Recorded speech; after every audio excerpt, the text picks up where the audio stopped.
السلام علیکم، صرف بات میں آپ کو خوش آمدید کہتے ہیں۔ آئیے آج جانتے ہیں آئلہ نام کا مطلب، آئلہ نام کے معنی کیا ہے، مذہب کیا ہے، اور اس کے لیے لکی نمبر کون سا ہے، اور خوش قسمت رنگ آئلہ نام کے ساتھ کون سا جڑا ہوا ہے۔ تو آئیے ہم شروع کرتے ہیں۔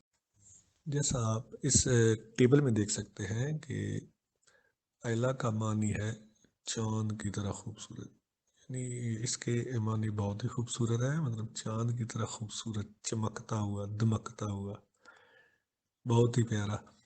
تو بیسیکلی آئلہ ایک بہت ہی پیارا نام ہے اپنے معنی کے حساب سے بھی، اور ویسے بھی ایک چھوٹا سا نام، بہت ہی کیوٹ سا نام۔ یہ اردو زبان کا لفظ ہے، اردو زبان سے ماخوذ ہے، یعنی ہماری اپنی زبان سے۔ وسطی یہ ایک مسلم نام ہے۔ تو آئلہ نام کے لیے لکی نمبر جو ہے وہ 2 ہے۔ تو لکی نمبر بیسیکلی یہ نمبرالوجی میں کچھ چیزیں ڈفرینٹ ہوتی ہیں، یہ کہیں اور بھی لکھا کچھ اور بھی مل سکتا ہے۔ اور آئلہ نام کے لیے خیر خوش قسمت رنگوں میں جو رنگ ہے وہ سرخ ہے۔